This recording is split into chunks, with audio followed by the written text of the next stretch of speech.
नमस्कार मित्रांनो, उमलत्या कळ्या या चॅनलवर आपले सहर्ष स्वागत आहे। आज आम्ही तुमच्यासाठी एक कविता घेऊन आलो आहोत, जिचं शीर्षक आहे मराठा आरक्षण। कवी शुभम नरवडे। नमस्कार मित्रांनो, सदर कवितेचा हेतू हा कोणत्याही प्रकारच्या जातीय वादांना प्रोत्साहन देण्याचा नसून केवळ मराठा जातीच्या सर्वसामान्य युवकांची भावना व्यक्त करण्याच्या हेतूतून लिहिलेली ही कविता। या कवितेकडे कोणत्याही प्रकारच्या जातीय वाद करणारी कविता या दृष्टीने आपण पाहू नये किंवा असा विचार करू नये अशी नम्र विनंती। पार्श्वभूमी आहे जानेवारी महिन्यातली। आपल्या सर्वांना माहिती आहे की मराठा आरक्षणाचा मोर्चा मोठ्या लाखोच्या संख्येने जानेवारीच्या मध्यानंतर सुमारे 15 तारखेच्या नंतर ते 25 तारखेपर्यंत अंतरवाली सराटी येथून मुंबईकडे आझाद मैदानाकडे निघाला होता आणि लाखोच्या संख्येने त्यामध्ये मराठा समाज आणि तसेच इतर जातीचे सुद्धा लोक त्यामध्ये जोडले जात होते। मोर्चाची जी संख्या आहे ती दिवसेंदिवस वाढत होती। दिवसेंदिवस त्याचा प्रभाव पूर्ण महाराष्ट्रावर, संपूर्ण महाराष्ट्रावर पडत होता आणि प्रत्येक मराठा जातीच्या माणसाला आरक्षण मिळणार अशी आस मनामध्ये होती आणि प्रत्येकजण आपापल्या परीने मोर्चाला प्रोत्साहन देण्याचा प्रयत्न करत होता। त्याचवेळी या मोर्चाला प्रोत्साहन देण्याच्या विचारातून लिहिलेली ही कविता मराठा आरक्षण। 70 वर्षांपूर्वी नाकारलं असं प्रत्येकजण बोलतो।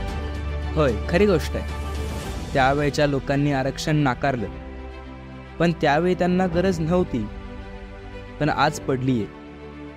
70 वर्षांपूर्वी नाकारलं असं प्रत्येकजण बोलतो, हे वाक्य ऐकलं की एक प्रश्न पडतो। गरज नसताना नाकारलं हे तू बोलतो, मग गरज असताना हक्क मागितला तर का जळतो?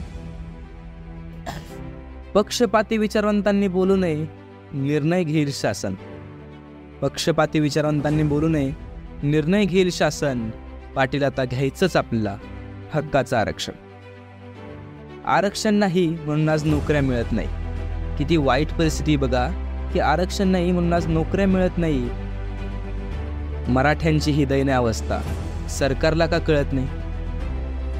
इतका पैसा भरून नाही परवडत शिक्षण। खरंच खूप महाग झालंय सगळं। मेरिट लिस्ट सुद्धा आजकाल जात आणि आरक्षण बघून लागते। मराठी जातीचे मुलं बाहेरच राहतात, मग भरावा लागतो जास्तीचा पैसा। इतका पैसा भरून नाही परवडत शिक्षण। पाटील आता घ्यायचंच आपल्याला हक्काचं आरक्षण। सरकार लवकर कृती करा, नाहीतर प्रत्येक रस्त्यावर मराठाच दिसेल। असा तांडव घडेल महाराष्ट्रात जो जन्मात पाहिला नसेल। निवडून यायचं असेल पुन्हा तर थांबवा आमचं शोषण। पाटील आता घ्यायचंच आपल्याला हक्काचं आरक्षण। शांततेत चाललेला मोर्चा पेटण्याआधी थांबवा। आरक्षण देऊन मराठ्यांना सन्मानाने परत पाठवा। घेतल्याशिवाय माघार नाही ठरलंय आमचं मिशन। घेतल्याशिवाय माघार नाही ठरलंय आमचं मिशन। पाटील आता घ्यायचंच आपल्याला हक्काचं आरक्षण।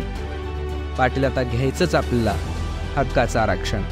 व्हिडिओ आवडल्यास उमलत्या कळ्या या चॅनलला नक्की सबस्क्राईब करा आणि हो, व्हिडिओला लाईक, कमेंट आणि शेअर करायला अजिबात विसरू नका। धन्यवाद।